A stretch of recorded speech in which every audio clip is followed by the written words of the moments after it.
Hello everyone, I'm here to show you how to make your own compact steel seat backup. So the compact steel backup is made with M8 304 stainless steel washers that you can find from any hardware store. The 308 stainless steel won't rust or corrode and has a high melting point that will survive any fires. To create this seat backup, you'll need the following things. The first thing you need is a metal stamping set. For example, this one right here. So this is the metal stamping kit that I use. It comes with a weighted hammer, a steel block, and to do all the stampings, and two letters right now, the uppercase and the lowercase, and a bunch of numbers. This is a 3mm or 1/8 punch, and the thickness diameter is about 6mm. So let me open up and have a look. So,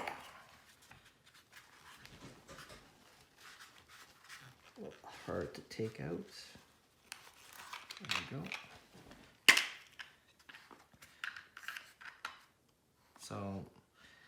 So this is basically a 3mm or 1/8 punch, and it has a diameter thickness of 6mm. This is a very nice set, as you can see that it has all the things you need to do stamping that comes out of this set. You don't have to buy a big set like this if you can just buy the actual stamps itself and the hammer separately. Maybe get like a sledgehammer, something with a little bit of weight. But one of the more important things that I recommend that you guys get is some kind of steel block. It's quite crucial to have a steel block, as this will give you a really good impression if you have a proper weighted at the bottom of it. If you're punching it onto something really soft, then the impression actually won't be as good. Okay, so the materials that we'll need to do this project here. So our stamping set kit right here, we'll need 6 M8 304 stainless steel washers, a M5 mounting bolt, a spacer, and the following screw to match it. We'll need some tape,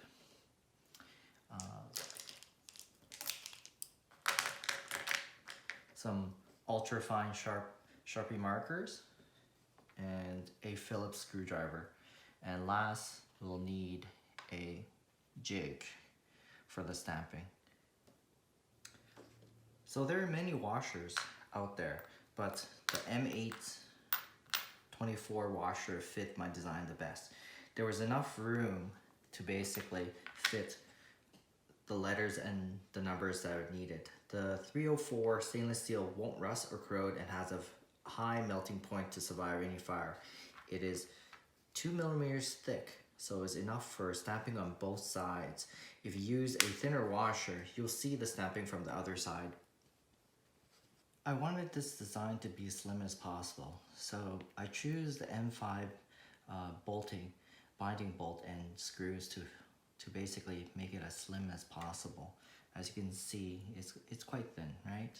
So it has a smooth surface on top as well that allows you to actually etch a design on top. And the size difference between the two, if you actually use an M8 nut, it's quite significant. It's pretty large in size. But if you can't find a M5 binding bolt, you can still use this one to hold everything together, and there's nothing wrong with that. Besides, it's a little bit bigger, so it all matters on what you can find available in your area. So you can stamp these things by hand, but it's going to be very hard to have it as perfect as possible if you're doing it by hand. It could be very tricky. So basically, I came up with this jig to punch everything. The jig allows me to punch the letters and the numbers spaced perfectly across for every time, so all 4 of them be quite uniform. And the jig is made to hold a 3mm or 1/8 punch with diameter of 6. So This one right here is basically for my set. It's 6 millimeters in thickness. It's a 3 millimeter 1/8 punch, and it will fit right in right there for punching it. And you can order those from ColdSteelX.com if you're looking for a jig to do it yourself. Okay, let's get started making our own steel crypto seed backup. So let's grab our jig, right, and a washer. So what we want to do is place the washer inside the jig. It's going to be a tight fit, as you can tell. It's placed in perfectly. Put some tape. And what we want to do is secure it to the washer itself onto the jig. And now it's perfectly inside of it. And you want to take the handle and pop it right in. Right, then we will take a actual punch and we want to see if it actually fits in. So there we go. And how I usually like to start doing my punching is that I would like to start at the 12 o'clock position. You need to place the jig right on top of a steel block like this, right? The steel block is very important, as I said before. It gives the punch a solid surface to stamp against, and it gives it a nice, deep, clean stamping. So the next thing we want to do is, like, I like to usually organize all my punches before I start doing all the stamping to reduce the amount of errors that are. So the first letter that we're going to start with the numbers, right? So I'm going to grab a 0 and a 1. Right, pop that in. So we have a 1 right there. And the word that we're going to be trying to make is best. So let's grab a B, right there, and an E, right there, and an S, right there, and a T, right there. So there you go.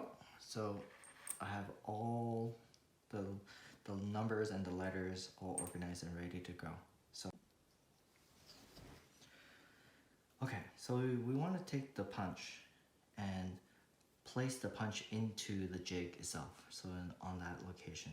But in my case, I want to have the punch facing me. So as you can see from my jig, it's the direction that I want to face is towards me, right? And with the punch itself, there's actually writing on one side. I want this one to be facing me, so I'll have it on one direction that I'm always trying to punch. So mine is facing towards me, as doing that will allow me that it's facing into one direction, right? So mine's all facing that way. You can have it on the opposite and it's facing away from you, but the important thing here is that be consistent. Don't have it flopping back and forth, right? So once you have the jig into the direction that you want to take your actual hammer and basically punch it down in. You can hit it a couple times if you want to give it a better impression, and basically take your time on this. You know, there's no rush. Then after you're done the first number, you take it out. Then what you want to do is rotate the actual jig itself, right? There we go. Then take the next one, which in my case would be the number 1, and put it down into the actual placement. Then you want to hit it again. And hit it a couple more times if you want to. And you keep on doing this for all the letters and numbers in the jig itself, right? So looking at it and everything else, you know, this is the best time to examine your punch. If you're not happy with your punch itself, it's always, this is the best time because you have the tape onto your actual washer. So it's not moving anywhere, and your jig is freely can move anywhere you want. So you can actually place it back onto the location that you're not happy with if the compression is not as deep enough, and place the jig onto the correct spot and put the punch in, then hammer it again one more time and give you a better impression. And after that, you just keep on doing it until you get all the letters and numbers that you want. Okay, so we're done stamping it. We can actually take the washer out of the stamping jig right now. So we just have to take the tape off from this side.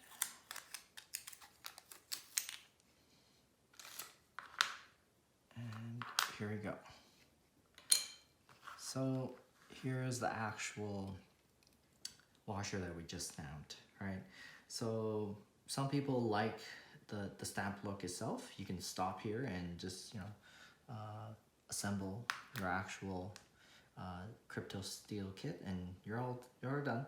But for me, I like to have some color, right? So I find that with the color, it's a lot easier to see, and so it makes a lot easier to read it later on. So what you want to do is get some Sharpies, right? So like I said, so you can grab a whole bunch of Sharpies and choose the colors that will work for you. So in this case, we can try orange and maybe green, right? So we're going to try to take the color. Then what I usually like to do is do all the numbers first, then I'll do the letters afterwards. So just take the sharp, then let's try to color it all the numbers first.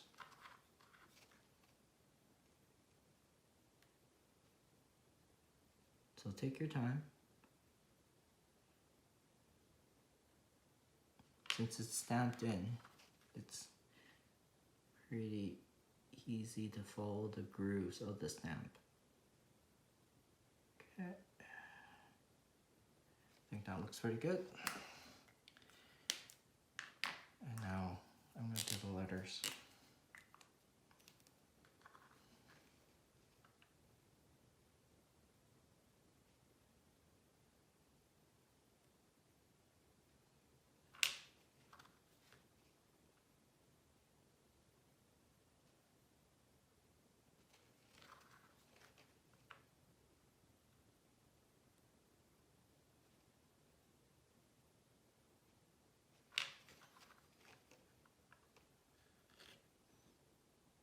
Gotta be careful as well not to touch the part you just applied the marker in, because it's still kind of wet, so it might smudge if you touched it. So just be extra careful with that as you're doing it.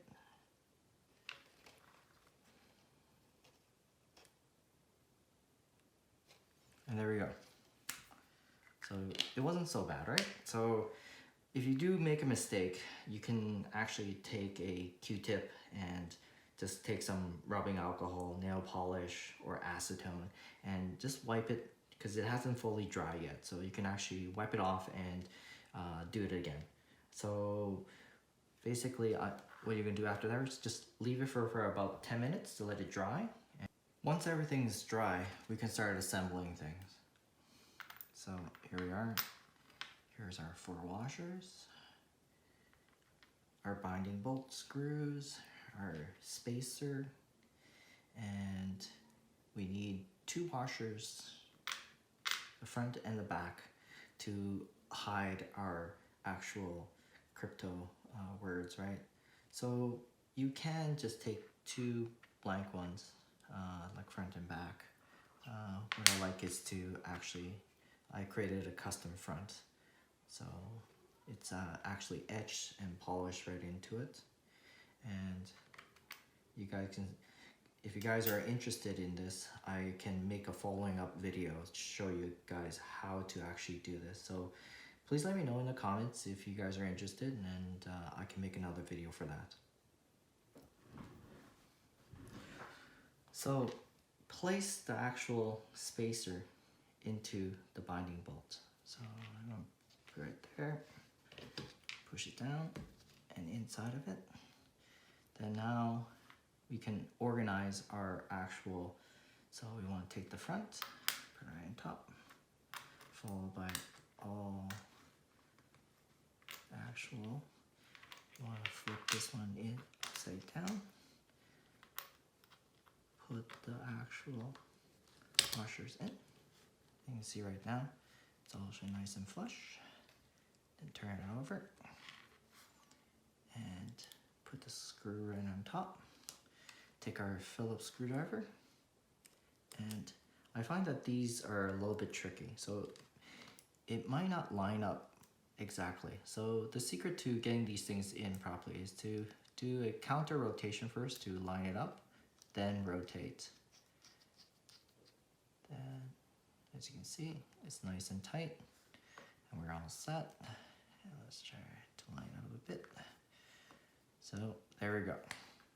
So it's all done. Here we go. So here's our crypto key, nice and compact, very small. So most security experts says you should have multiple backups. So now you guys know how to make one. Why not make more, right? So as you can see, I have 3 of them right here. And please leave me any questions or comments inside the comments, and I'll try to answer them as quickly as I can. If you like this video, please subscribe and like it, and I'll try to make more. Please give me suggestions in the comments of what other videos you like. I have some other ideas of things that I would like to show you guys what I've done. It's a lot of neat other things that I've done in the crypto, and kind of things that I can show you guys how it's done. But yeah, no, thanks for watching.